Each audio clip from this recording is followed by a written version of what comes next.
World geography के point of view से जो आपकी बुक नंबर 1 है ज्योग्राफी की, ह्यूमन ज्योग्राफी, इसमें आपका जो चैप्टर नंबर 4 है प्राइमरी एक्टिविटीज,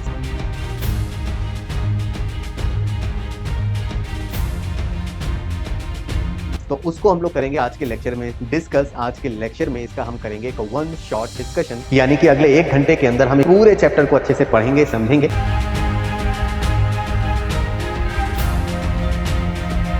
चैप्टर से रिलेटेड सारी इंपॉर्टेंट चीजों को अच्छे से यहां पर क्लियर करेंगे।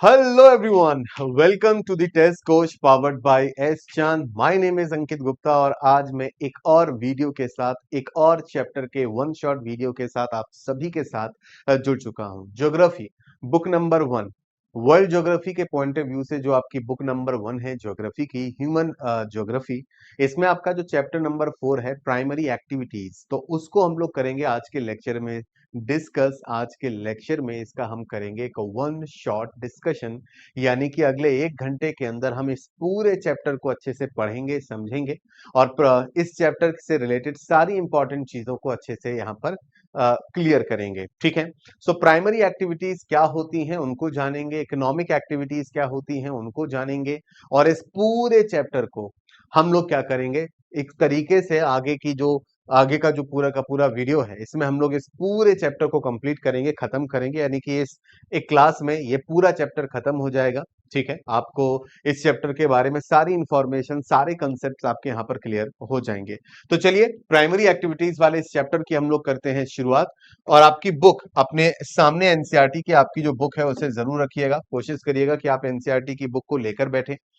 ठीक है, जो जो इंपॉर्टेंट चीजें आपकी बुक में दी गई हैं, कहां से क्वेश्चन बन सकते हैं, सारी चीजों पर हम लोग करेंगे डिस्कशन।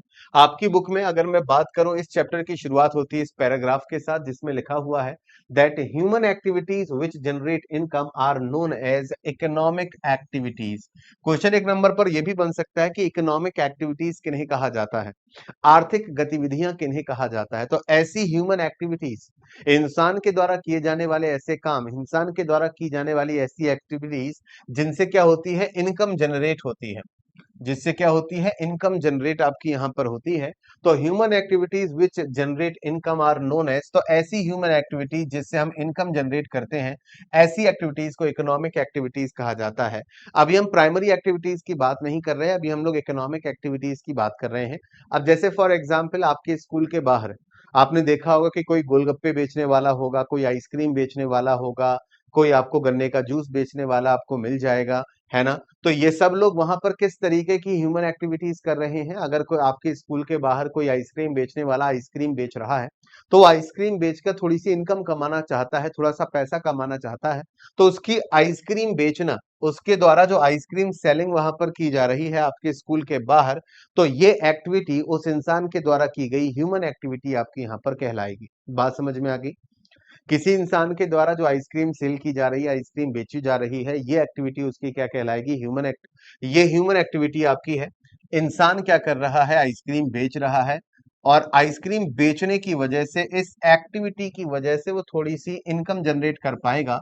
जितने की उसने आइसक्रीम परचेज की है उससे थोड़ा सा ज्यादा मूल्य पर वो आइसक्रीम बेचेगा, थोड़ा सा मुनाफा कमाने की कोशिश करेगा। तो इन सभी एक्टिविटीज को इकोनॉमिक एक्टिविटीज कहा जाता है, जो इनकम जनरेट करने के लिए की जाती हैं। आपकी मदर या आपके फादर भी इनकम जनरेट करने के लिए कोई ना कोई ह्यूमन एक्टिविटी करते हैं, कोई ना कोई जॉब करते हैं, कोई ना कोई काम करते हैं, किसी न किसी फैक्ट्री में वर्क करते होंगे, राइट।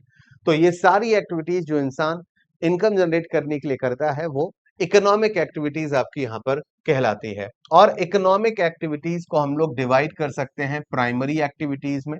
तो आज के चैप्टर में हम लोग प्राइमरी एक्टिविटीज को डिटेल में देखेंगे, फिर आगे के लेक्चर्स में हम लोग सेकेंडरी एक्टिविटीज, टर्शरी एक्टिविटीज और क्वार्टनरी एक्टिविटीज को भी क्या करेंगे, डिटेल में डिस्कस करेंगे। तो ये सभी एक्टिविटीज क्या है, ह्यूमन एक्टिविटीज, वो सभी ह्यूमन एक्टिविटीज जो इनकम जनरेट करने के लिए की जाती हैं, कहलाती हैं इकोनॉमिक एक्टिविटीज, कहलाती हैं economic activities. Economic activities mainly 4 part आपके यहाँ पर हो सकते हैं, 4 पार्ट में डिवाइड कर सकते हैं।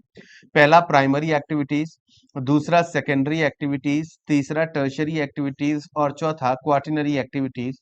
हम लोग इन सब के बारे में आगे के लेक्चर्स में डिस्कशन करेंगे। आज के लेक्चर में हम लोग प्राइमरी एक्टिविटीज को डिस्कस करेंगे।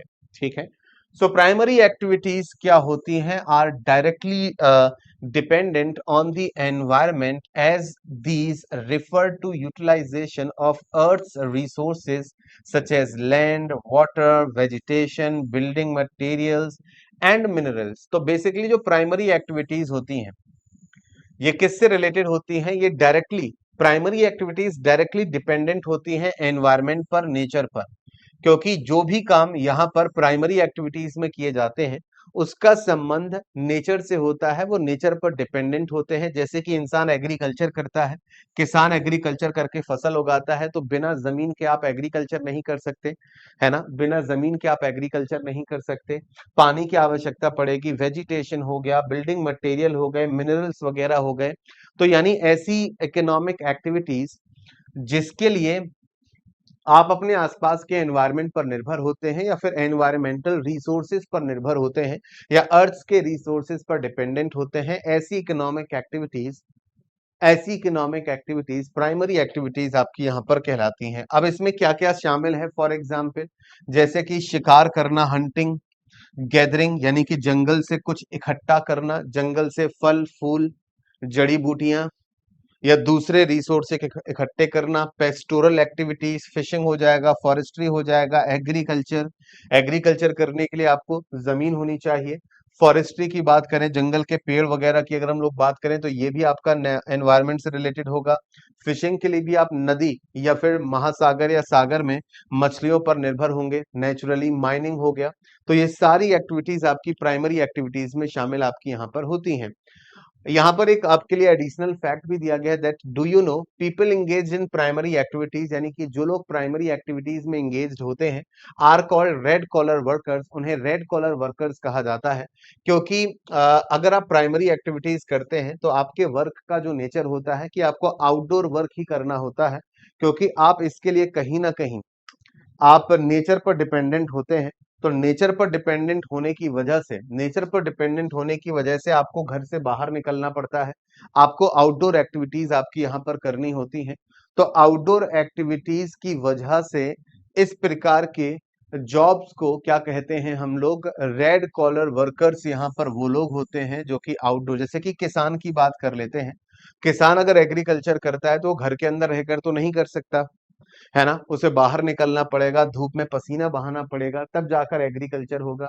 अगर हमें यहाँ पर जानवरों को चराना है, ठीक है, नोमैडिक हर्डिंग या वगैरह कुछ भी, तो ऐसी कंडीशन में हमें बाहर निकलना पड़ेगा। तो आउटडोर नेचर की वजह से कि ये काम आपका आउटडोर ही होगा, इंडोर या घर के अंदर आप ये काम नहीं कर सकते। तो जो लोग प्राइमरी एक्टिविटीज में एंगेज्ड होते हैं उन्हें रेड कॉलर वर्कर्स आपके यहाँ पर बोला जाता है। अच्छा, अब बात करेंगे हंटिंग और गैदरिंग की। हंटिंग और गैदरिंग की अगर बात की जाए तो ये सबसे एंशियंट, सबसे पुरानी, ओल्डेस्ट क्या है? इकोनॉमिक एक्टिविटी आपकी यहां पर बनती है। अर्लीस्ट ह्यूमन बीइंग यानी कि जो शुरुआती इंसान था, प्राचीन मनुष्य था, ठीक है, शुरुआती इंसान डिपेंडेंट था on their immediate environment for their subsistence, यानी कि जीवन जीने के लिए जो शुरुआती मानव, शुरुआती इंसान था वो अपने आसपास के एनवायरनमेंट पर ही पूरी तरह से निर्भर था। यानी कि वो दो ही चीजें कर सकता था, या तो फिर वो एनिमल्स को हंट कर सकते थे, यानी कि जानवरों को मारकर, जानवरों को हंट करके अपना पेट भर सकते थे, या फिर खाए जाने वाले प्लांट्स को इकट्ठा कर सकते थे, फल और फूल को इकट्ठा कर सकते थे जंगलों से और अपना पेट भर सकते थे। तो शुरुआती इंसान जीवन जीने के लिए, शुरुआती इंसान की एक ही नीड थी, अपना पेट भरना। गुफाओं में रहते थे, पेड़ों की छाल पहनते थे, जानवरों की खाल ओढ़ लेते थे। तो रोटी, कपड़ा और मकान, ये तीन इंसान की बेसिक नीड्स होती हैं, राइट? रोटी, कपड़ा और मकान। तो मकान तो वहां पर उस समय नहीं होते थे, तो इंसान गुफाओं में रह लेता था, सिर छिपा लेता था गुफाओं में। कपड़ा भी उस समय डेवलप नहीं हुआ था, तो कपड़े के लिए या फिर शरीर ढकने के लिए वो पेड़ों की छालें या फिर जानवरों की खालों का इस्तेमाल करते थे। अब बचा एक ही चीज, वो है आपकी यहाँ पर रोटी। तो रोटी यानी कि पेट भरना है। तो पेट भरने के लिए शुरुआती इंसान दो चीजों पर निर्भर था। या तो वो क्या करता था, जानवरों को मारकर अपना पेट भरता था, और मान लेते हैं कि आज कोई शिकार नहीं मिला, आज वो किसी जानवर का शिकार नहीं कर पाया, तो ऐसे में जंगल से फल फूल खा सकने वाले जो फल फूल है उन्हें इकट्ठा किया, उन्हें गैदर किया और उनको खाकर ही अपना पेट भर लिया। तो शुरुआती इंसान हंटिंग और गैदरिंग प्राइमरी एक्टिविटीज का पार्ट आपका यहाँ पर बनता है। और शुरुआती इंसान और सबसे पहली जो इकोनॉमिक एक्टिविटी आपकी यहाँ पर बनती है, जो प्राइमरी एक्टिविटी, जो सबसे पुरानी प्राइमरी एक्टिविटी है, वो हंटिंग और गैदरिंग ही आपकी यहाँ पर बनती है। शुरुआती सभ्यताओं की या समाज की बात करें, primitive societies depend in on wild animals, यानी कि शुरुआती इंसान जो था, शुरुआती आदि मानव जो आपका था, वो बेसिकली जंगली जानवरों पर आपके यहाँ पर निर्भर था। People located in very cold and extremely hot climate survived on hunting. तो ऐसे लोग जो बहुत ही ठंडे इलाकों में रहते थे, जहां पर बर्फबारी बहुत होती थी या बर्फ जमी होती थी, या फिर एक्सट्रीम हॉट क्लाइमेट्स में रहते थे, तो जो लोग बहुत ही एक्सट्रीम हॉट क्लाइमेट में रहते थे या फिर बहुत ही ज्यादा कोल्ड एरियाज में रहते थे, तो वहां पर वेजिटेशन पॉसिबल नहीं था कि वहां पर आपको प्लांट्स, फल या फूल आसानी से मिल जाएं। बहुत गर्मी है, तो वहां पर कैसे प्लांट्स होंगे आप खुद सोच सकते हैं। ना के बराबर प्लांट्स आपको मिलेंगे, और जो मिलेंगे भी वो आपको खाने लायक भी नहीं होंगे। तो एक्सट्रीम हॉट क्लाइमेट में और एक्सट्रीम कोल्ड क्लाइमेट वाली कंडीशंस में वेजिटेशन ना के बराबर होता था। तो वहां का इंसान, फिर उसके पास गैदरिंग वाला ऑप्शन भी नहीं बचता है, वहां का इंसान केवल एक ही चीज पर निर्भर होता था, और वो थी आपकी हंटिंग की। जानवरों को शिकार करना ही उसके पास एकमात्र ऑप्शन था।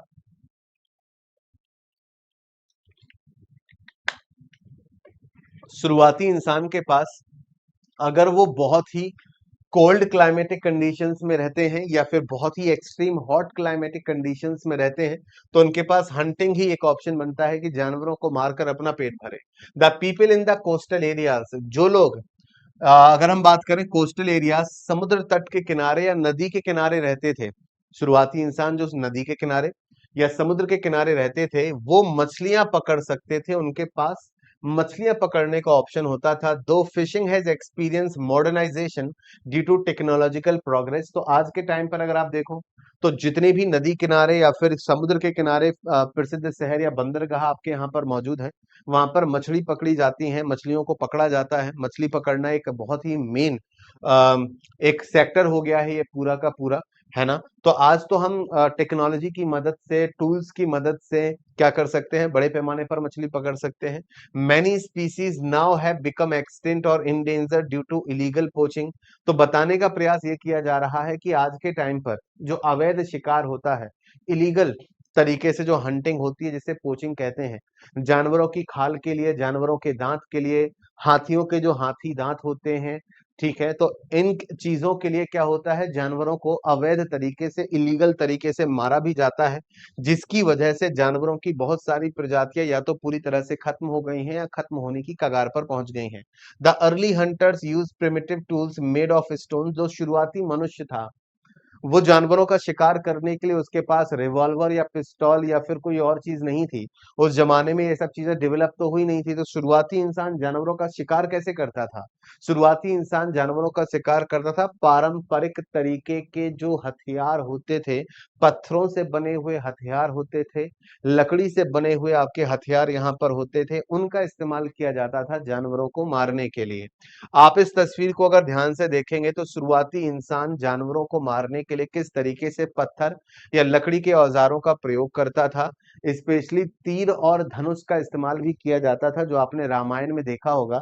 तीर धनुष का इस्तेमाल करके भी जानवरों को मारा जाता था। गैदरिंग एंड हंटिंग, यानी कि चीजों को संग्रहित करना, चीजों को इकट्ठा करना, फल फूल इकट्ठा करना, और जानवरों को मारना, यानी कि hunting are the oldest economic activities known. तो शुरुआती इंसान ये एक्टिविटीज करता था। तो सबसे पहले इंसानों ने अगर कोई इकोनॉमिक एक्टिविटी करी, आप कहोगे सर ये इकोनॉमिक एक्टिविटी कैसे हो सकती है, ये इकोनॉमिक एक्टिविटी कैसे हो सकती है? अगर शुरुआती इंसान जानवरों को मारकर अपना पेट भरता था, तो उससे इनकम तो जनरेट नहीं हुई, उससे इनकम तो जनरेट नहीं हुई, है ना। तो ये इकोनॉमिक एक्टिविटी कैसे? तो देखो, बहुत शुरुआत में तो इकोनॉमिक एक्टिविटी तो नहीं कहेंगे, लेकिन अपना पेट भरने के लिए वो ये एक्टिविटी करते थे। और आगे चल के जो सामान उन्होंने गैदर किया या जानवरों का शिकार किया, आगे चल के उसको बेच भी दिया करते थे। मतलब और आगे चल के जब इंसान धीरे धीरे और डेवलप हो गया, इंसान धीरे धीरे और विकसित हो गया, मनी या पैसा आपका या बार्टर सिस्टम आपका चलने लगा, तो वहां पर इंसान क्या करता था, चीजों को इकट्ठा करके बेचकर पैसा कमाता था। तो सबसे पहले शुरुआती स्तर पर इंसान ने अगर अर्निंग के लिए, इनकम जनरेट करने के लिए अगर कोई इकोनॉमिक एक्टिविटी करी तो वो भी गैदरिंग ही थी, कि जंगल से फल फूल इकट्ठे करके बाजार में बेच दिया। सबसे पहले इकोनॉमिक एक्टिविटीज की बात करें, और देखो ठीक है उस समय मनी सिस्टम था नहीं, तो पेट भाई, आज अगर हम पैसे कमाते हैं तो क्यों कमाते हैं, आज अगर हम इनकम जनरेटिंग एक्टिविटीज करते हैं तो क्यों करते हैं, उसके पीछे का रीजन ये है कि हमें अपना पेट भरना होता है ना। तो आप उस समय ऐसे समझ लो कि पैसा तो नहीं था लेकिन पेट भरने के लिए तो वो भी करते हैं, और हम भी पैसे इसलिए कमाते हैं ताकि रोटी कपड़ा और मकान हम अपनी बेसिक नीड्स को पूरा कर सके। तो वो भी क्या करते थे, खाना उनकी भी बेसिक नीड है, ठीक है। These are carried out at different levels with different orientation, यानी कि दुनिया के अलग अलग हिस्सों में अलग अलग लेवल, अलग अलग तरीकों से एक्टिविटीज आपकी यहाँ पर होती थी। बात गैदरिंग की करेंगे, चीजों को इकट्ठा करना, gathering is practised in the regions where the harsh climatic conditions, जहां पर क्लाइमेटिक कंडीशन बहुत हार्श थी, बहुत मुश्किल थी, वहां पर गैदरिंग प्रैक्टिसाइज थी। It often involves primitive societies, ये प्रिमिटिव सोसाइटीज शुरुआती जो समुदाय थे उसमें भी गैदरिंग एक्टिविटीज होती थी। Who extract both plants and animals to satisfy their needs for food, shelter and clothing. तो शुरुआती समय में, शुरुआती इंसानी बस्तियों में या शुरुआती इंसानों ने गैदरिंग का इस्तेमाल किया। वो प्लांट्स को भी गैदर किया करते थे और एनिमल्स को भी गैदर किया करते थे, मतलब उनका डोमेस्टिकेशन करते थे, और अपनी जरूरतों के लिए, अपने खाने के लिए, सिर छिपाने के लिए, कपड़ों के लिए इसको यूज करते थे। This type of activity requires a small amount of capital investment. अगर आप गैदरिंग वगैरह करते हैं, किसी चीज को इकट्ठा करते हैं, तो बेसिकली इसमें बोला गया है कि इसके लिए आज के टाइम पे आपको बहुत कम कैपिटल की जरूरत होती है, and operates a very low level of technology, और बहुत ही लो लेवल ऑफ टेक्नोलॉजी की जरूरत होती है। अगर आप जंगल से फल या फूल इकट्ठा करना चाहते हैं तो इसमें आपको कोई मॉडर्न टेक्नोलॉजी या बहुत अच्छी टेक्नोलॉजी की जरूरत नहीं है, आप हाथों से भी चीजें इकट्ठी कर सकते हैं। द यील्ड पर person is very low and little और ना नो सरप्लस इज प्रोड्यूस। अगर हम गैदरिंग की बात करें तो गैदरिंग में पर पर्सन यील्ड बहुत कम होती थी और कोई भी सरप्लस भी नहीं रहता था। मतलब कि अगर आप जंगल से कोई चीज कलेक्ट करके लेकर आए हो तो आप उसे कितना ही समय तक यूज कर लोगे, कल तक या परसों तक, उसके बाद तो वो खराब ही हो जाएगी। तो सरप्लस आप बड़े पैमाने पर नहीं कर सकते। गैदरिंग की अगर हम लोग बात करें तो आपकी बुक में एक इमेज दी गई है, this is the image, women gathering oranges in Mizoram. तो मिजोरम में ये दो महिलाओं की तस्वीर आपके किताब में आपकी यहाँ पर छपी हुई है, जहां पर महिलाएं ऑरेंजेस क्या कर रही हैं, इकट्ठे कर रही हैं। ऑरेंजेस इकट्ठे करके अपना पेट भरने के लिए इस्तेमाल किया जा सकता है, इन्हें मार्केट में बेचा भी जा सकता है इनकम जनरेट करने के लिए, लेकिन सरप्लस प्रोड्यूस नहीं होता। मतलब आप ऑरेंजेस को लंबे समय तक नहीं रख सकते, वो खराब हो जाएंगे, सड़के बर्बाद हो जाएंगे, तो उन्हें स्टोर नहीं किया जा सकता। Gathering is practised in, gathering किन किन दुनिया के किन किन इलाकों में गैदरिंग बड़े पैमाने पर लोग करते थे या उस पर निर्भर रहते थे, तो high altitude zones which include northern Canada, उत्तरी कनाडा का जो इलाका है वहां पर लोग बड़े पैमाने पर गैदरिंग एक्टिविटीज करते थे। नॉर्दर्न यूरेशिया में भी लोग करते थे, सदर्न चिली में भी लोग करते थे। Low altitude zone such as Amazon basin, Amazon नदी, अमेजोन रिवर बेसिन का जो इलाका है, ट्रॉपिकल अफ्रीका है, नॉर्दर्न फ्रिंज ऑफ ऑस्ट्रेलिया और कुछ सदर्न ईस्ट एशिया के पार्ट में भी यहाँ पर बड़े पैमाने पर गैदरिंग होती थी। इस चैप्टर से और इस इमेज से आपके एग्जाम में मैप प्रैक्टिस के क्वेश्चन बनेंगे। मैप प्रैक्टिस के क्वेश्चन इस तरीके से आपके एग्जाम में आ सकते हैं कि आपको वहां पर ये पूछा जा सकता है कि गैदरिंग जो प्रैक्टिस आपकी यहाँ पर थी, वो गैदरिंग की प्रैक्टिस इनमें से किन किन इलाकों में या दुनिया के किन हिस्सों में gathering as a practice use होती थी। तो आप देख सकते हैं, तो वहां पर आपको मे बी नेम भी दिए जा सकते हैं या आपको मैप पर बोला जा सकता है कि उसे क्या कीजिए, मैप पर उसे मेंशन कीजिए। तो नॉर्थ अमेरिका का ये जो नॉर्दर्न कनाडा वाला पार्ट है वो हो जाएगा, ठीक है। आपका अमेजन रिवर बेसिन वाला ये हिस्सा आपका यहाँ पर हो जाएगा, ठीक है। आपका यहाँ पर ये सेंट्रल और यू कहें कि मिडिल अफ्रीका वाला जो पार्ट है वो हो जाएगा। यूरेशिया के नॉर्थ की बात करें तो ये वाला पार्ट हो जाएगा।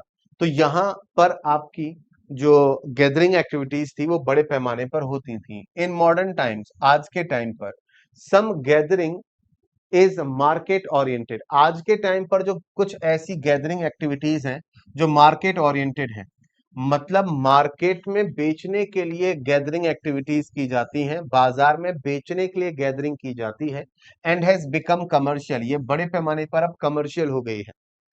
तो आज के टाइम पर अगर मैं बात करूं, फॉर एग्जांपल इंडिया में हिमाचल प्रदेश में कुल्लू और मनाली की पहाड़ियां, कुल्लू और मनाली की घाटियां, कुल्लू और मनाली की घाटियों में क्या होता है, एप्पल्स का कल्टीवेशन होता है, एप्पल्स के बाग हैं, सेब के बाग हैं, तो वहां पर बड़े पैमाने पर सेब उगाए जाते हैं। तो सेबों को इकट्ठा करके क्या होता है, बाजार में बेचने के लिए उनको इकट्ठा किया जाता है। तो ये अब कमर्शियल लेवल पर होता है। अब आप खुद ही सोचो ना, आपने लास्ट टाइम अपने खाने पीने के लिए गैदरिंग जंगलों से या फिर बागों से कब की थी?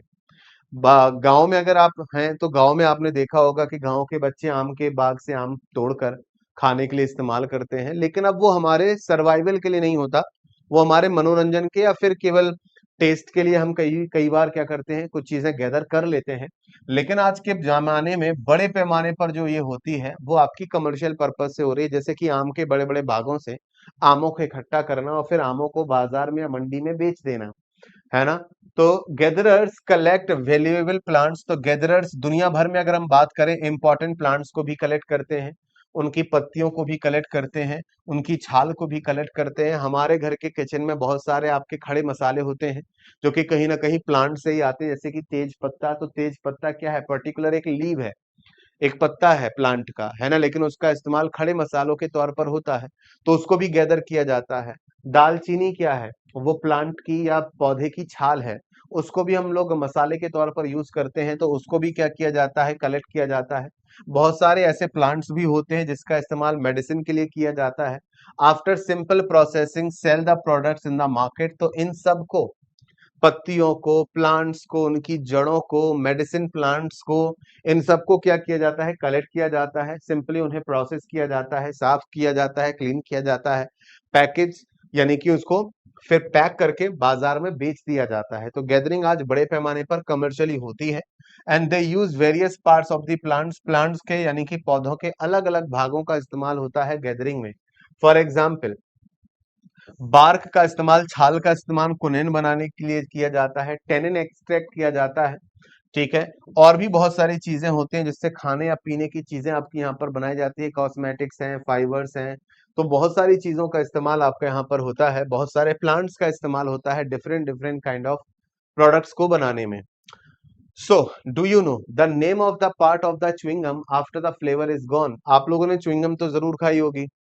च्युइंगम में एक फ्लेवर होता है, जब फ्लेवर आपका खत्म हो जाता है तो जो रिमेनिंग पार्ट होता है च्युइंगम वाला, वो भी आपका एक तरीके से कलेक्ट किया जाता है, मतलब वो पार्ट जो आपका होता है उसे इस नाम से बुलाया जाता है। और च्युइंगम का वो हिस्सा is made from the milky juice of sapota tree. तो एक पेड़ होता है जपोटा, तो जपोटा ट्री से एक सफेद रंग का दूध जैसा पदार्थ निकलता है और उस पदार्थ से च्युइंगम बनाई जाती है। च्युइंगम का जो मेन मटेरियल होता है वो उसी जूसी फ्लेवर या जूसी मिल्क से आपके यहाँ पर बनता है, बाद में उसमें आर्टिफिशियल फ्लेवर आपके यहाँ पर मिलाए जाते हैं। तो फिर अब हमें ये मिल्की जूस भी तो कलेक्ट करना होगा अगर हमें च्युइंगम बनानी है। Gathering has little chance of becoming important at the global level. Gathering की एक समस्या ये है कि गैदरिंग बहुत बड़े पैमाने पर ग्लोबल लेवल पर ये की जाना बहुत मुश्किल है, बहुत आ, मतलब पॉसिबल नहीं है। Products of such an activity can not compete the world market. मतलब अगर आप ये सोचते हैं कि बड़े पैमाने पर गैदरिंग करके हम दुनिया भर के बाजारों में कोई चीज बेचें, या हमारे जंगलों में मान लेते हैं च्युइंगम बनाने वाला जपोटा ट्री है, और जपोटा ट्री का जो मिल्क है या जो व्हाइट मिल्क जूस है, अगर उसे बाजारों में बेचा जाए तो डिमांड इतनी ज्यादा है कि आप डेली बेसिस पर उसे कलेक्ट करोगे और उसे बेचोगे तो पूरा ही नहीं पड़ेगा, डिमांड ही पूरी नहीं होगी, सप्लाई कम पड़ जाएगी। दुनिया भर के जंगलों से चीजों को थोड़ा थोड़ा थोड़ा करके इकट्ठा करना और फिर उसे कमर्शियली यूज करना बड़ा मुश्किल है। तो आज के टाइम पर क्या किया जा रहा है, क्योंकि ये बहुत मुश्किल है, तो ऐसे में क्या कर रहे हैं कि यहाँ पर सिंथेटिक प्रोडक्ट्स को यूज करते हैं। मतलब कि नेचुरल प्रोडक्ट्स को यूज नहीं करते, क्योंकि नेचुरल प्रोडक्ट को एक्सट्रैक्ट करना, उन्हें निकालना, या उनको कलेक्ट करना, उनको गैदर करना मुश्किल काम होता है। और जब आप बड़े पैमाने पर कोई चीज प्रोड्यूस कर रहे हैं, जहां पर आपको बड़े पैमाने पर रॉ मटेरियल चाहिए, तो उस रॉ मटेरियल को गैदर करना थोड़ा मुश्किल काम होता है, इसलिए अब सिंथेटिक प्रोडक्ट्स यूज किए जाते हैं। सिंथेटिक प्रोडक्ट जो होते हैं वो नेचुरल नहीं होते, बट वो नेचुरल जैसे होते हैं, जिसमें क्या है, क्वालिटी थोड़ा बेटर हो जाती है और जो प्राइस है, कीमत है, वो भी कम हो जाती है। क्योंकि आपको इन प्रोडक्ट्स को, क्योंकि जब आप गैदरिंग करते हैं तो उसका खर्चा भी होता है, रॉ मटेरियल महंगा पड़ता है। तो सिंथेटिक प्रोडक्ट आपने बनाया तो सस्ती दर पर आपको सेम क्वालिटी का प्रोडक्ट आप बना पाते हो केमिकल वगैरह के इस्तेमाल से। And have replace the many item supply by the gatherers. तो दुनिया भर में जो गैदरर्स जंगलों से सामान इकट्ठा करके आपको कच्चा माल प्रोवाइड कराते हैं, उनको रिप्लेस कर दिया गया है सिंथेटिक प्रोडक्ट से। अब जैसे लेदर की बात करें, तो असली जो चमड़ा होता है, असली जो लेदर होता है, वो जानवरों की खाल से बनता है। लेकिन जानवरों की खालें इतनी आसानी से उपलब्ध नहीं है, और अगर उपलब्ध भी हैं तो बड़े पैमाने पर उनको गैदर करना, फिर उसे मटेरियल को यूज करना, दुनिया भर से इकट्ठा करना महंगा काम है, कॉस्टली काम है। तो आज के टाइम पर जो चमड़ा है यानी कि लेदर है, वो सिंथेटिक लेदर भी बनता है। वो असली नहीं होता, सिंथेटिक होता है, केमिकल के द्वारा बनाया गया लेदर होता है। वो लगता लेदर जैसा है, लेकिन असल में वो लेदर नहीं होता। तो आज के टाइम पर गैदरिंग एक्टिविटीज धीरे धीरे कम हो रही हैं। कमर्शियल लेवल पर सिंथेटिक प्रोडक्ट्स को उनकी जगह यूज किया जा रहा है। आगे बात करेंगे pastoralism. At some stage in the history, आगे धीरे धीरे इंसान आगे बढ़ता है और इतिहास में एक समय ऐसा आता है जब इंसान को ये रियलाइज होता है कि हंटिंग और गैदरिंग से हमारा काम नहीं चलेगा। विद द रियलाइजेशन, इंसान को ये रियलाइज होता है that the hunting is an unsustainable activity. Hunting कोई सस्टेनेबल एक्टिविटी नहीं है जो हमेशा चलती रहेगी। हमेशा हमारे लिए जानवर उपलब्ध रहेंगे, हमेशा हम जानवरों का शिकार कर पाएंगे, ये पॉसिबल नहीं है। ठीक है, धीरे धीरे हमारे द्वारा किया गया शिकार की वजह से होता यह है कि जंगल से जानवर कम हो रहे हैं, कई बार अलग अलग प्रजातियों के जानवर खत्म होते जा रहे हैं। ठीक है, तो ऐसे में क्या हो रहा है, हंटिंग जो है वो आपकी अनसस्टेनेबल एक्टिविटी है। तो इंसान को क्या है कि इंसान अगर हंटिंग करता रहा तो एक वक्त ऐसा आएगा कि इंसान को हंटिंग के लिए एनिमल्स भी नहीं मिलेंगे। हाँ, और मेहनत वाला काम भी है बहुत, कि रोज हमें शिकार का पीछा करना पड़ता है, कई बार शिकार हाथ लगता है, कई बार शिकार हाथ नहीं भी लगता। तो हमेशा तो ये हम कर भी नहीं पाएंगे। ठीक है, तो हमें कुछ ऐसा करना होगा जो सस्टेनेबल हो, लंबे समय तक चले। तो human beings might have thought of domestication of animals. तो वहां पर इंसानों को हंटिंग की जगह जानवरों को पालने का एक ऑप्शन आया, कि इससे अच्छा हम जानवरों को पाल लेते हैं, उनको डोमेस्टिकेट कर लेते हैं। People living in different climatic conditions selected domesticated animals found in those regions। तो दुनिया के अलग अलग इलाकों में शुरुआती इंसानों ने जब जानवरों को पालना शुरू किया, तो उस इलाके में उन क्लाइमेटिक कंडीशंस में जिस तरीके के जानवर आसानी से उपलब्ध थे, इंसानों ने उन जानवरों को पालना, डोमेस्टिकेट करना शुरू कर दिया।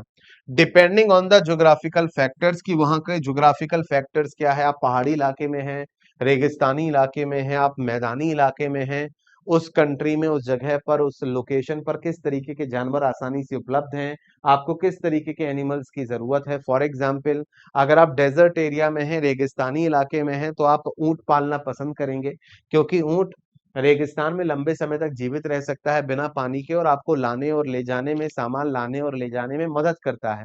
तो दुनिया के अलग अलग इलाकों में जहां पर जैसे जानवर पाए जाते थे और जहां पर जिन जानवरों की जरूरत थी, वहां के क्लाइमेटिक कंडीशंस के अकॉर्डिंग इंसानों ने वहां पर उसी तरीके के एनिमल्स को क्या करना शुरू किया, डोमेस्टिकेट करना शुरू किया।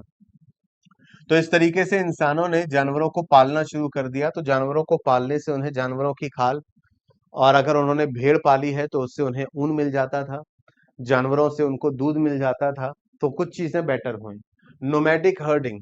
नोमैडिक हर्डिंग और pastoral nomadism is a primitive subsistence activity in which the herders rely on animals for food. मतलब कि बेसिकली ये उस प्रकार की एक्टिविटी होती है जहां पर आप अपनी जरूरत के लिए जानवरों पर निर्भर रहते हैं। आप अपने खाने के लिए जानवरों पर निर्भर रहते हैं, आप अपने क्लॉथिंग शेल्टर के लिए, सामान लाने और ले जाने के लिए भी आप जानवरों पर ही निर्भर रहते हैं। And they move from one place to another along with their life stock. तो जानवरों के लिए चारा है, आपके लिए कोई बेहतर जगह है, एक स्थान से दूसरी जगह जाना है, तो आप पूरी तरह से जानवरों पर निर्भर होते थे। आप लोगों ने कुछ ऐसी कम्युनिटीज देखी होंगी जो बड़े पैमाने पर जानवरों को पालती हैं, है ना? और जब उन्हें एक जगह से दूसरी जगह जाना होता है, तो वो जानवरों के ऊपर ही सामान लाद कर दूसरे स्थान के लिए भी चल देते हैं। मतलब उनके लिए या उनका जो जीवन होता है वो पूरी तरह से जानवरों पर निर्भर होता है, depending on the amount and the quality of the pastures and water. तो वो क्या करते हैं, दुनिया के अलग-अलग इलाकों में या फिर आसपास के इलाकों में, या एक बड़े से इलाके की अगर हम लोग बात करें, तो वहां पर दूर-दूर के इलाकों तक वो जाते हैं जहां पर उन्हें अच्छा चारागाह मिल जाए, जानवरों के लिए अच्छा चारा मिल जाए या अच्छा इलाका मिल जाए जहां पर जानवरों को खाने के लिए पर्याप्त चारा हो, जहां पर पानी उपलब्ध हो। तो वहां पर ये कम्युनिटी रुक जाती है, कुछ समय वहां पर रुकती है, फिर आगे चली जाती है नई लोकेशन पर। Each nomadic community occupy a well identified territory as a matter of tradition. आप लोगों ने भी ऐसे बहुत सारे लोगों को देखा होगा, जैसे बंजारा कम्युनिटी होती है, तो बंजारा कम्युनिटी भी कहीं एक जगह नहीं रहते, वो जानवरों के साथ एक जगह से दूसरी जगह क्या करते रहते हैं, जाते रहते हैं, घूमते रहते हैं, है ना? तो वो एक ही जगह पर नहीं रहते, वो घूमते रहते हैं इस तरीके से। A wide variety of animals is kept in a different region. दुनिया के अलग-अलग हिस्सों में अलग-अलग प्रकार के जो जानवर होते हैं, वो आपके रखे जाते हैं।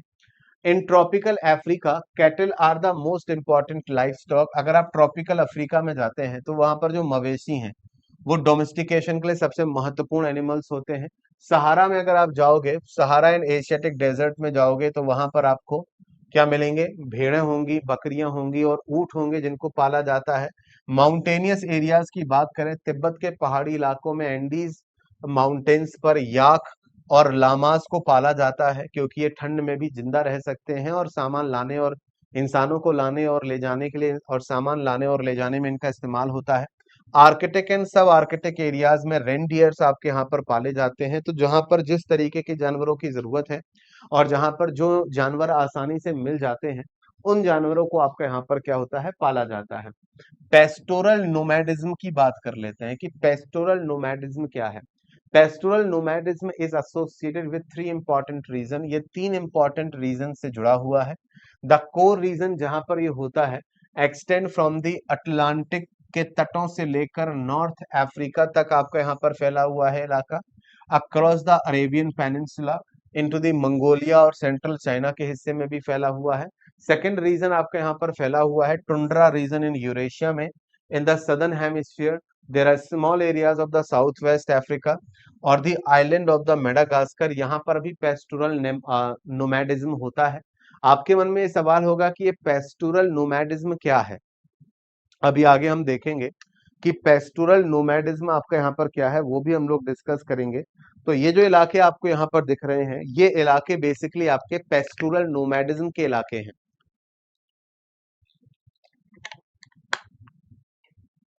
पेस्टोरल नोमैडिज्म के इलाके आपको यहाँ पर देखने को मिलेंगे कि दुनिया के इन इन इलाकों में, एग्जाम के पॉइंट ऑफ व्यू से इन इलाकों की मैप में आपको मार्क करने के लिए एग्जाम में आपको दिया जा सकता है।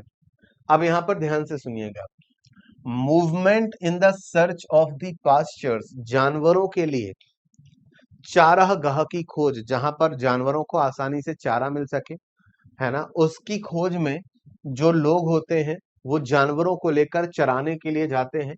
अगर वो इधर ओवर वास्ट हॉरिजॉन्टल डिस्टेंस और a vertical from one elevation to another in the mountainous region. तो बेसिकली होता यह है कि मैदानी इलाके की अगर हम लोग बात करें, तो मैदानी इलाके में जानवरों को लेकर लोग बेहतर चारागाह की उम्मीद में एक जगह से दूसरी जगह मूव करते हैं। तो जब वो हॉरिजॉन्टली मूव करते हैं, तो वो हॉरिजॉन्टली भी मूव करते हैं, यानी कि यहाँ पर एक चारागाह था, तो जानवर यहाँ पर आए, काफी समय यहाँ पर रुके, फिर वो चलते गए चलते गए चलते गए और कुछ दूरी पर या कुछ डिस्टेंस के बाद उन्हें दूसरा चारागाह यहाँ पर मिलता है। इसी तरह से अगर माउंटेनियस इलाका है, तो माउंटेनियस इलाके में बेसिकली क्या होता है कि पहले तो आप यहाँ पर नीचे रहते हो, जानवरों को चारा वगैरह मिल जाता है, लेकिन क्लाइमेटिक कंडीशंस की वजह से फिर आप वर्टिकली मूवमेंट करते हो, यानी कि पहाड़ में ऊंचाई की तरफ जाते हो। तो ऊंचाई पर जाकर आपको पहाड़ के पास थोड़ा ऊंचाई पर आपको एक चारागाह मिल जाता है, कुछ समय के लिए आप यहाँ पर रहते हो, फिर आप यहाँ से वापस आकर फिर मैदानी इलाके में आ जाते हो।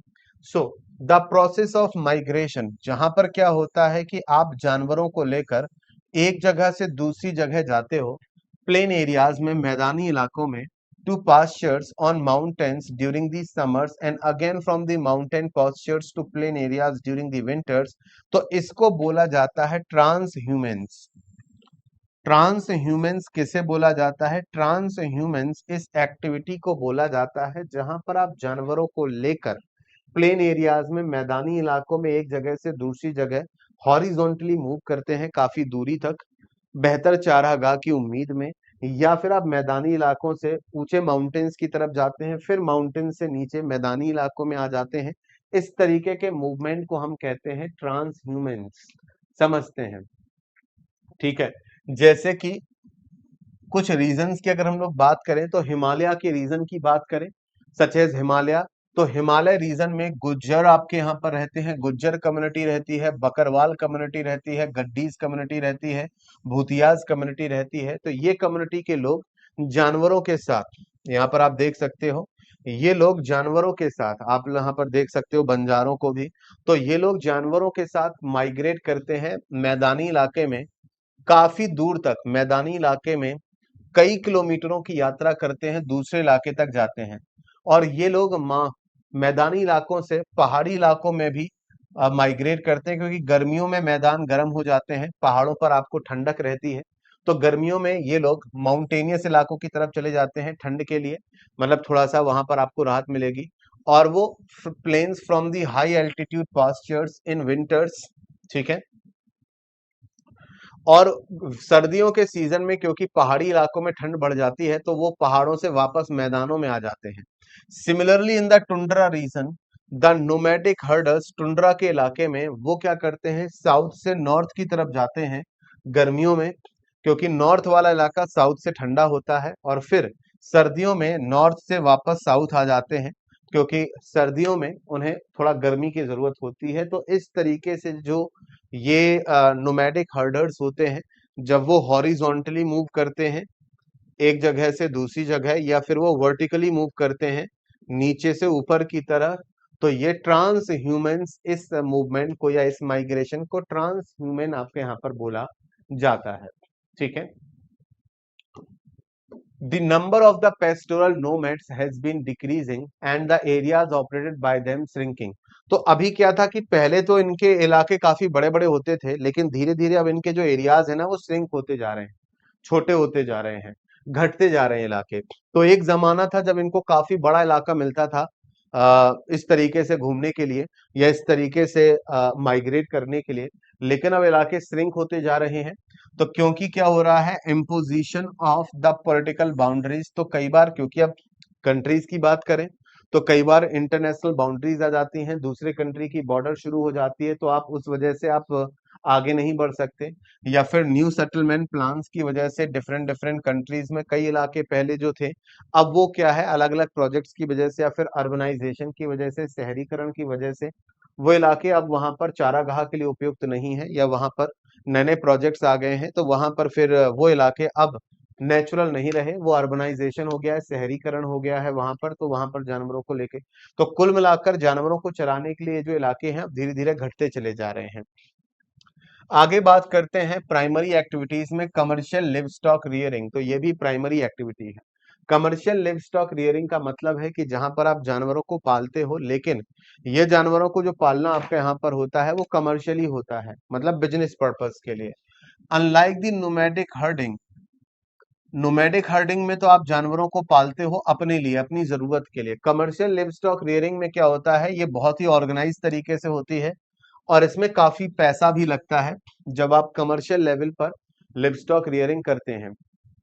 Commercial livestock ranching is essentially associated. अब आप कहोगे what is the meaning of ranching? Ranching basic, ranch जो है वो एक बाड़ा होता है जिसमें जानवर को रखा जाता है। आगे यहाँ पर जो आपको दिख रहा है मेटल से बना हुआ ये जो हिस्सा है, ये आपका एक बाड़ा है। तो रेंच क्या होता है, रेंच एक बाड़ा होता है जहां पर जानवरों को रखा जाता है ऑर्गेनाइज तरीके से। ठीक है। तो commercial live stock ranching is essentially associated with the western culture, तो ये वेस्टर्न कल्चर से इन्फ्लुएंस्ड है। And it is practised on the permanent ranches, तो इसके लिए परमानेंट रेंचेस बनाए जाते हैं, यानी कि ये जो लोहे के, या फिर यूं कहें कि ये जो आप यहाँ पर देख रहे हो कि ये इस तरीके से मटेरियल से बने हुए लोहे के रॉड्स हैं और इस तरीके के खांचे बनाए गए हैं। परमानेंट रेंचिंग में आपके यहाँ पर इसे किया जाता है। ठीक है, these ranches cover large areas and are divided into a number of parcels. तो ये जो रेंचेस होते हैं, ये रेंचेस बड़े इलाके में होते हैं और इन्हें डिवाइड कर दिया जाता है अलग अलग पार्सल्स में। तो जैसे कि अगर मैं बात करूं, ये एक पार्सल हो गया, ये दूसरा पार्सल यहाँ हो गया, तीसरा पार्सल यहाँ हो गया, जहां जहां आपको जानवर दिख रहे हैं। एक पार्सल आपको यहाँ पर दिखेगा। तो रेंचेस को अलग अलग पार्ट्स में डिवाइड कर दिया जाता है, जिन्हें पार्सल आपका यहाँ पर बोला जाता है। ठीक है, which are fence to regulate the grazing. और इससे क्या होता है कि फेंस की मदद से ग्रेजिंग को कंट्रोल किया जाता है। इसमें क्या होता है कि पहले क्या करते हैं, जैसे कि इस वाले रेंच में या इस वाले पार्सल में जानवरों के लिए आपका क्या था, चारा उपलब्ध था। जानवरों के लिए चारा आपका यहाँ पर उपलब्ध था। ठीक है, और तो पहले जानवरों को यहाँ पर रखा गया। ठीक है, इनकी ग्रेजिंग के लिए यहाँ से वो चारा खा सकते हैं या इस पार्सल के अंदर उनको चारा दिया जाएगा। फिर कुछ समय के बाद इनको इस वाले रेंच में ट्रांसफर कर दिया जाएगा, तो वहां पर इनके लिए या तो चारा उपलब्ध होगा या फिर उस जगह पर उनको चारा प्रोवाइड कराया जाएगा। तो इनकी ग्रेजिंग को भी रेगुलेट किया जाता है। When the grass of one parcel is graze, मतलब कि यहाँ की जो घास थी, पहले इसमें एक घास होगी, तो ये घास पूरी जानवरों ने चर ली। फिर जानवरों को दूसरे पार्सल में ट्रांसफर कर देंगे, वहां पर घास उगी हुई होगी, तो जानवर फिर वहां की घास को खाएंगे। जब वहां की घास भी खत्म हो जाएगी तो जानवरों को तीसरे पार्सल में मूव कर दिया जाएगा।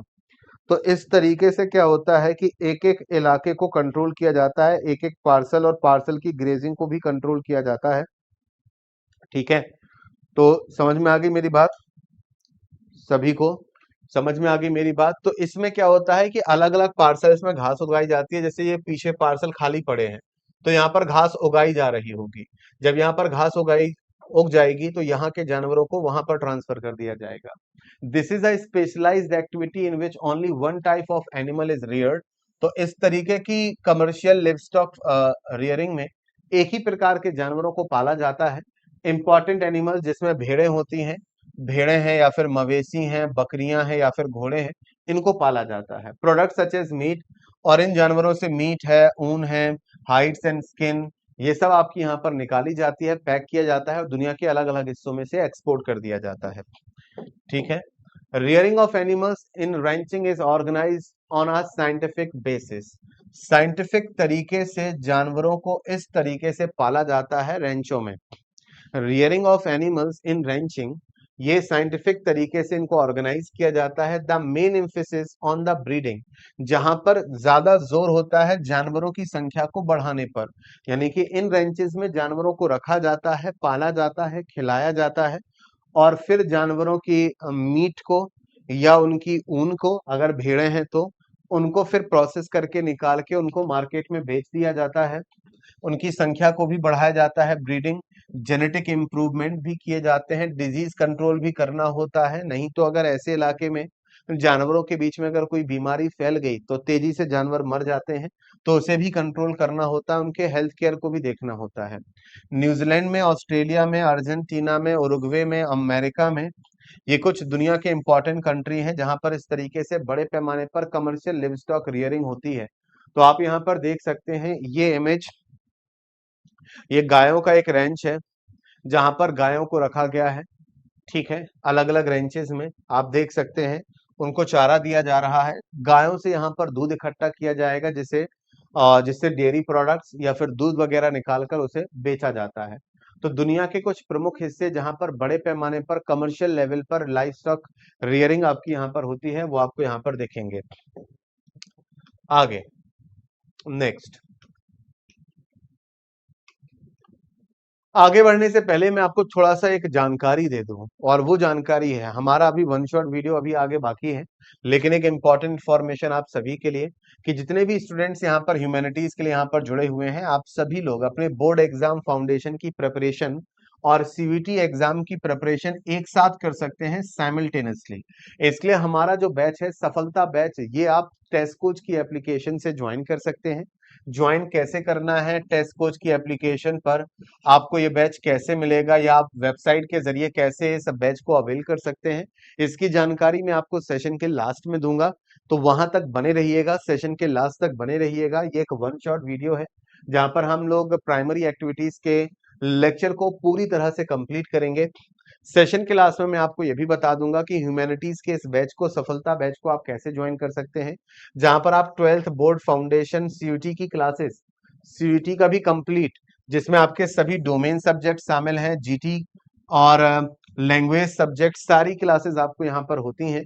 और ये कंप्लीट बैच आप 7999 में ज्वाइन कर सकते हैं अर्ली 20 कोड यूज करके।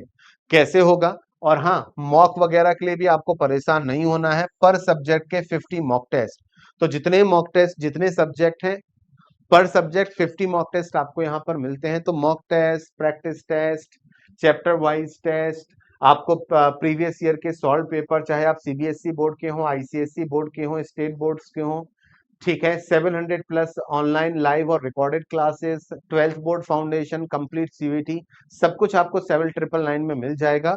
सेशन के लास्ट में मैं आपको बताऊंगा कि कैसे आपको ज्वाइन करना है। रैंकर्स बैच आप ज्वाइन कर सकते हैं अगर आप सीवीटी की प्रिपरेशन करना चाहते हैं। आपके लिए यहाँ पर कॉन्टैक्ट नंबर भी दिया हुआ है। अगर आपको कोई भी दिक्कत या समस्या आती है तो आप इस नंबर पर कॉन्टैक्ट कर सकते हैं, 8810401254। या आप क्या कर सकते हैं, support@testcoach.in पर भी हमें मेल कर सकते हैं अगर कोई प्रॉब्लम वगैरह आती है। देन सेशन के लास्ट में आप लोग देख लीजिएगा, सेशन के लास्ट में पूरी प्रोसेस बताई है कि कैसे आप बैच को ज्वाइन कर सकते हैं, ताकि आप अलग अलग नहीं, साथ में तैयारी कर सकें और बेहतर तैयारी कर सकें एग्जाम्स के लिए। ठीक है, चलिए अब बात करते हैं एग्रीकल्चर की। एग्रीकल्चर भी एक प्राइमरी एक्टिविटी है। एग्रीकल्चर जो किया जाता है वो भी इनकम जनरेट करने के लिए किया जाता है, और एग्रीकल्चर करने के लिए भी हमें एनवायरनमेंट की जरूरत होती है, नेचुरल रिसोर्सेज की जरूरत होती है, right. Agriculture is practised under the multiple combination, अलग अलग कॉम्बिनेशन में एग्रीकल्चर को किया जाता है, of physical and socio economic conditions में, which gives rise to different types of agricultural system. Based on the methods of farming, different types of crops are grown and livestock raised. So the following are the main agricultural system. तो आगे हम agriculture के कुछ main systems को discuss करेंगे, जिसमें है subsistence agriculture. Agriculture के टाइप्स में सबसे पहला है आपका subsistence agriculture. So what is subsistence agriculture? Subsistence agriculture is one in which the farming areas consume all or nearly so of the products locally grown. It can be grouped in two categories: primitive subsistence agriculture and intensive subsistence agriculture. Basically, subsistence agriculture में होता क्या है कि आप जो कुछ भी उगाते हैं, जो कुछ भी आप प्रोड्यूस करते हैं, जो भी फसलें उगाते हैं, उसका इस्तेमाल, उसको कंज्यूम भी खुद ही करते हैं, है ना। यानी कि ये खुद के लिए की गई एग्रीकल्चर होती है, यानी कि यहाँ पर जो कुछ भी आप उगाएंगे उसे मार्केट में सेल नहीं करेंगे, बल्कि अपने इस्तेमाल में लेंगे। इसके भी दो प्रकार हैं, प्रिमिटिव सब्सिस्टेंस एग्रीकल्चर और इंटेंसिव सब्सिस्टेंस एग्रीकल्चर। एक एक करके दोनों को देखेंगे कि what is primitive subsistence agriculture. इस एग्रीकल्चर को शिफ्टिंग कल्टीवेशन भी कहते हैं। प्रिमिटिव सब्सिस्टेंस एग्रीकल्चर को शिफ्टिंग कल्टीवेशन भी कहते हैं। Is widely practice by many tribes in the tropics. तो बहुत सारी ऐसी आदिवासी कम्युनिटियां हैं, बहुत सारे ऐसी जनजातियां हैं जो कि ट्रॉपिक्स में रहती हैं और इसको यूज करती हैं। अफ्रीका में है, साउथ सेंट्रल अमेरिका में बहुत सारे ट्राइब्स इसको यूज करते हैं, साउथ ईस्ट एशिया में बहुत सारे ट्राइब्स इनको यूज करते हैं। तो ये जो आपकी पर्टिकुलर मैप में ये जो ग्रे कलर का एरिया आपको यहाँ पर दिख रहा है, ये दुनिया का वो हिस्सा है जहां पर बड़े पैमाने पर प्रिमिटिव सबसिस्टेंस एग्रीकल्चर आपका यहाँ पर होता है।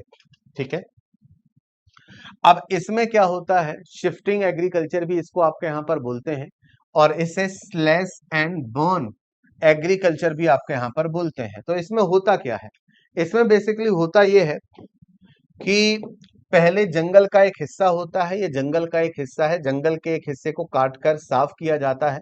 साफ करने के बाद जंगल के इस हिस्से को आग लगा दी जाती है, मतलब कि जो हमने जंगल की कटाई करी है, तो जो भी वहां पर चीजें पड़ी हुई हैं, जो भी चीजें बेकार पड़ी हुई हैं, जो भी लकड़ी पड़ी हुई है, जो भी वेस्टेज, सबको जला दिया जाता है। जलाने के बाद जो राख इसमें गिरती है उससे क्या है, वो फर्टिलाइज, या वो इलाका वहां का काफी फर्टाइल एरिया हो जाता है। फिर ऐसे इलाके पर क्या की जाती है, फार्मिंग की जाती है, एग्रीकल्चर किया जाता है। तो 3 से लेके 5 साल तक आसानी से एग्रीकल्चर 3 to 5 ईयर्स, 3 से लेकर 5 साल तक आसानी से एग्रीकल्चर किया जा सकता है। और फिर उस जमीन को छोड़ दिया जाता है, क्योंकि धीरे धीरे ये जो जमीन है ये अपनी जो फर्टिलिटी है वो खो देती है। जमीन की जो फर्टिलिटी है वो कम हो जाती है, जमीन की उत्पादकता, प्रोडक्टिविटी कम हो जाती है।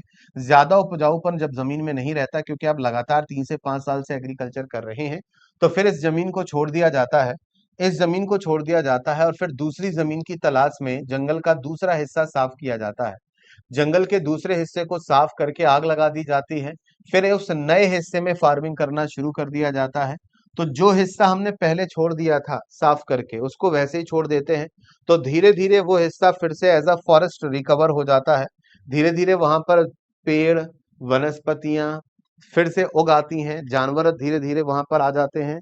तो वो इलाका पहले जैसा हो जाता है। जैसे कि आप जंगल का कोई हिस्सा साफ करोगे, कुछ टाइम एग्रीकल्चर करोगे और फिर उस जगह को छोड़कर नई जगह पे चले जाओगे, तो वो इलाका जो आपने छोड़ दिया, बारिश होगी, पानी बरसेगा, धीरे धीरे वहां पर प्लांटेशन ऑटोमेटिक हो जाएगा, पेड़ अपने आप उगाते हैं और फिर वो जंगल का हिस्सा वापस से बन जाता है।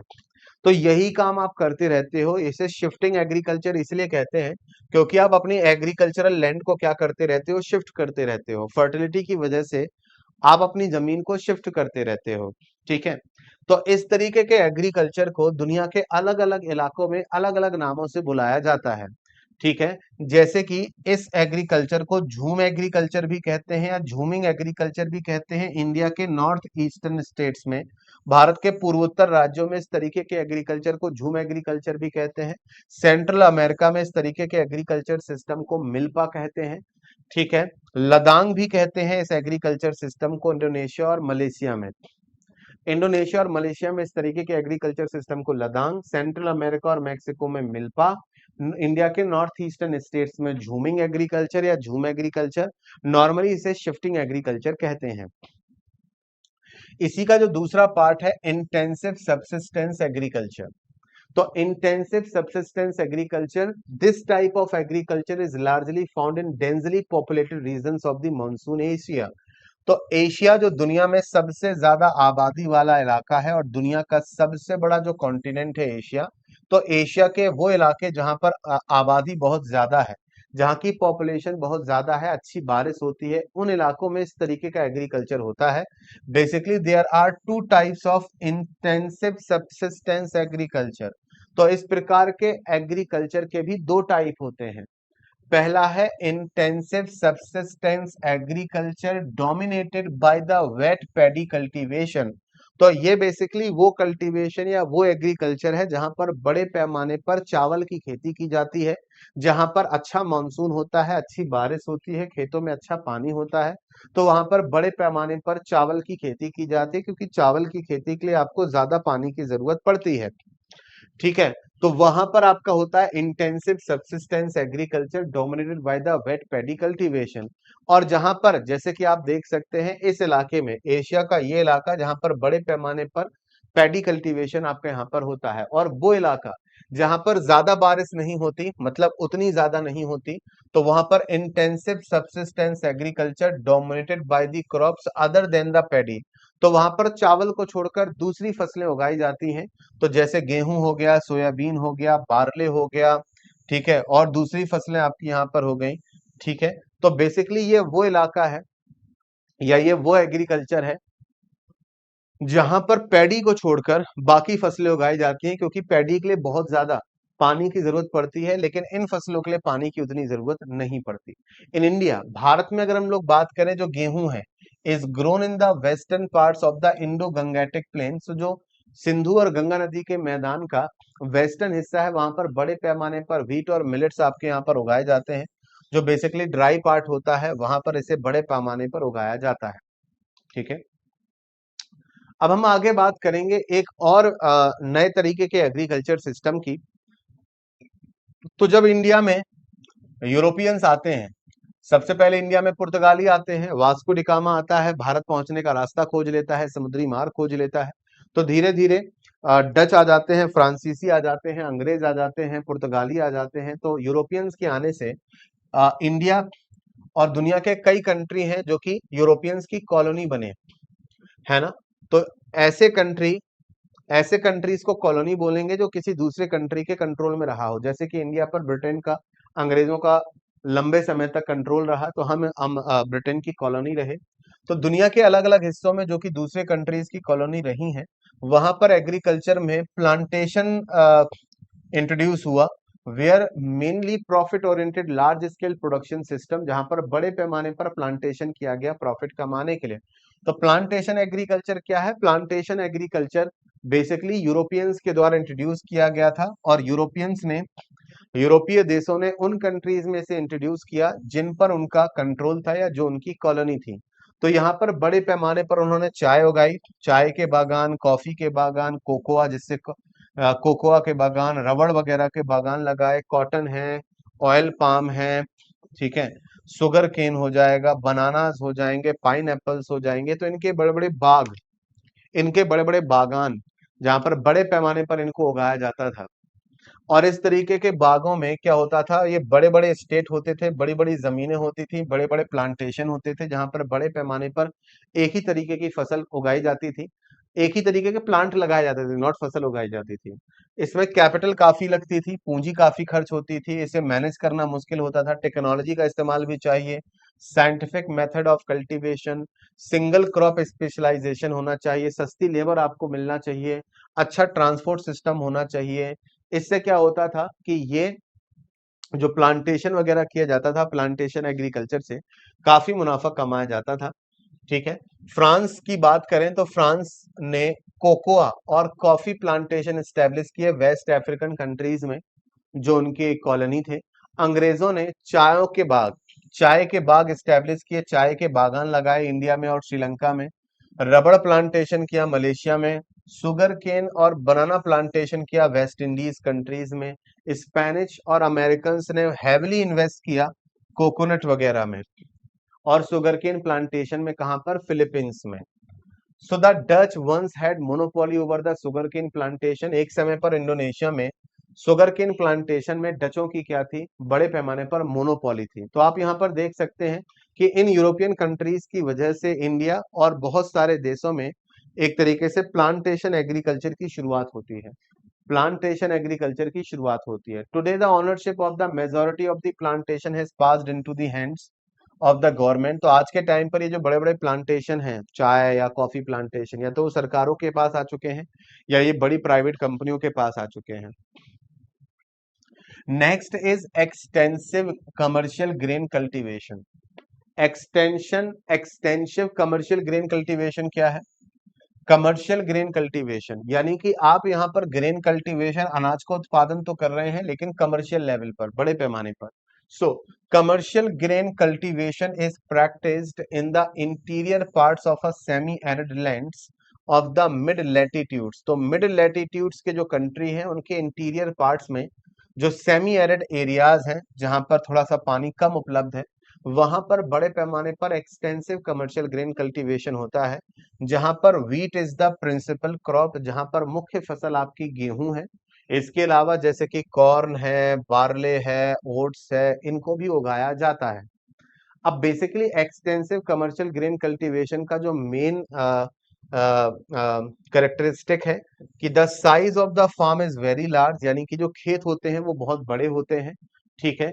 और therefore entire operation of the cultivation from ploughing to the harvesting are mechanised, यानी कि यहाँ पर बेसिकली कल्टीवेशन से लेके, प्लाउइंग से लेके कटाई तक, मतलब बुआई से लेकर कटाई तक, बीज बोने से लेकर कटाई तक सारी चीजें मशीनों से होती हैं, क्योंकि बड़े पैमाने पर पूरे क्षेत्र में, बड़े बड़े खेतों में जो कई हेक्टेयर्स में फैले होते हैं, एक ही फसल उगाई जाती है, मशीनों के माध्यम से बुआई होती है, कटाई होती है, और बड़े पैमाने पर यहाँ पर उत्पादन होता है अनाज का।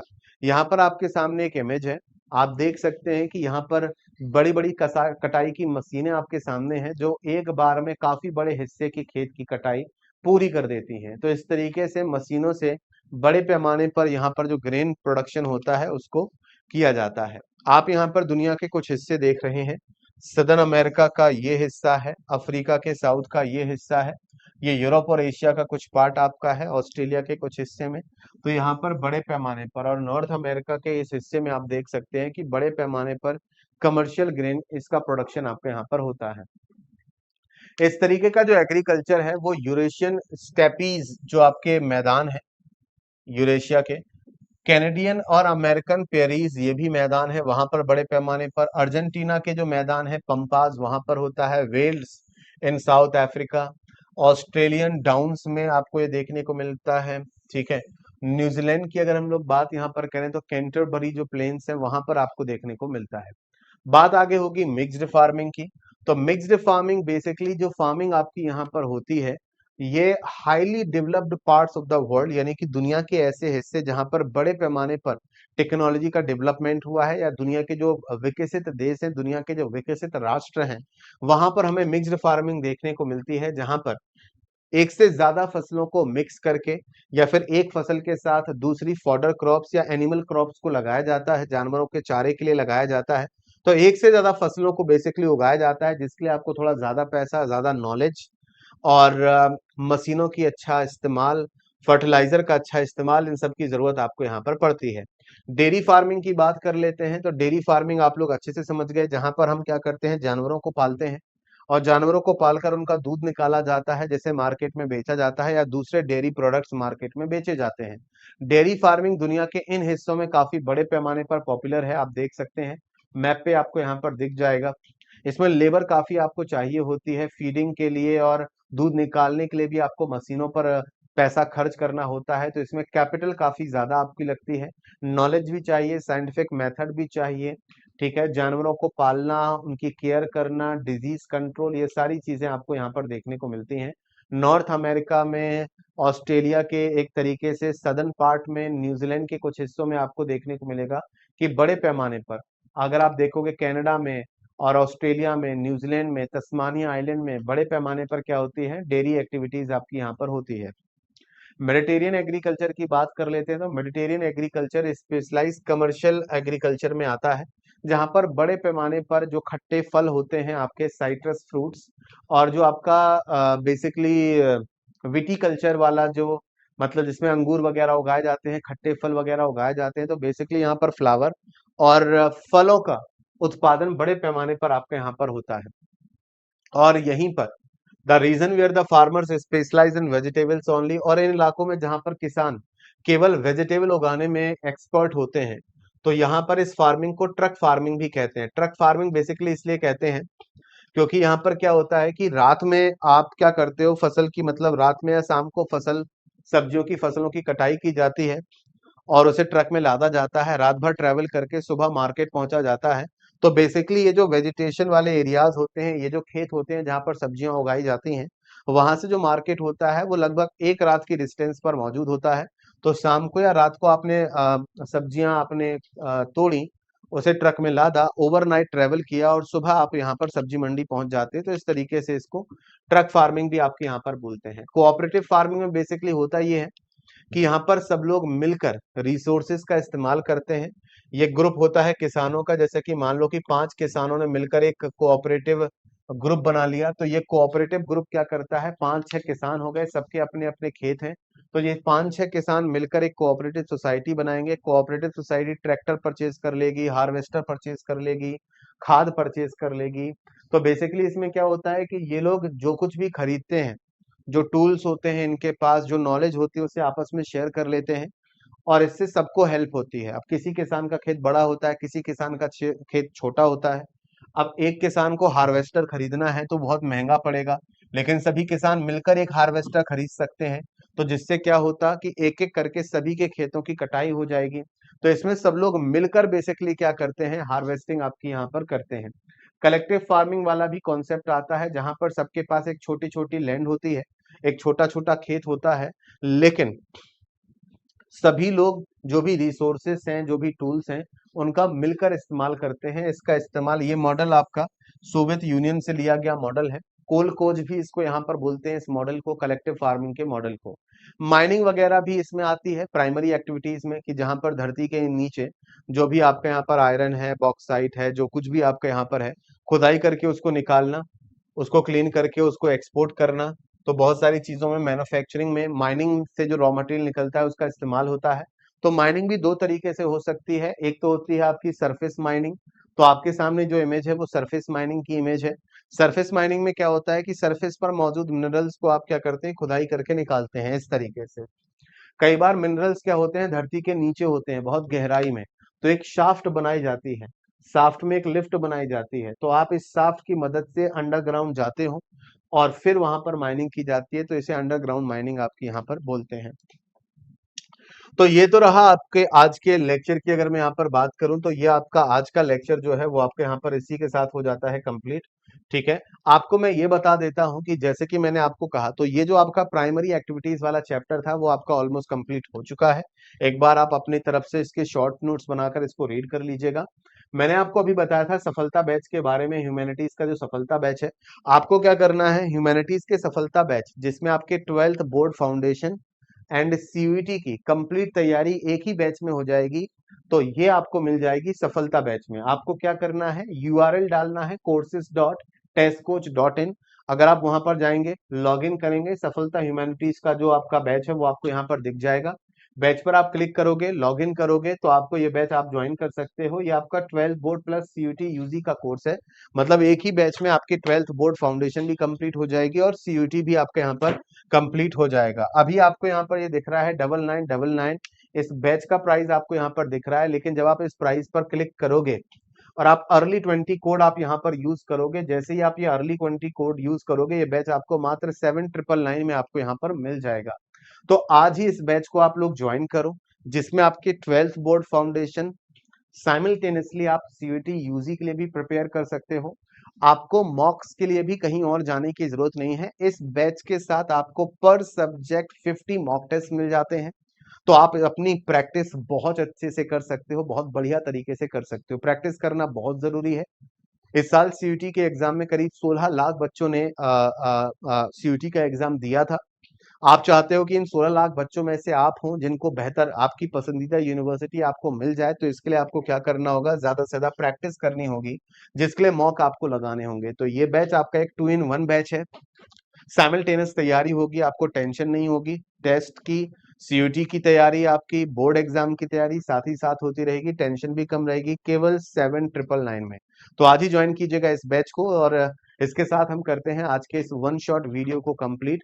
नेक्स्ट क्लास आपकी जो होगी, नेक्स्ट जो आपका वन शॉट वीडियो होगा, वो हम लोग सेकेंडरी एक्टिविटीज के ऊपर डिस्कस करेंगे। आज के लिए इस सेशन में इतना ही। Thank you so much everyone for joining. Thank you.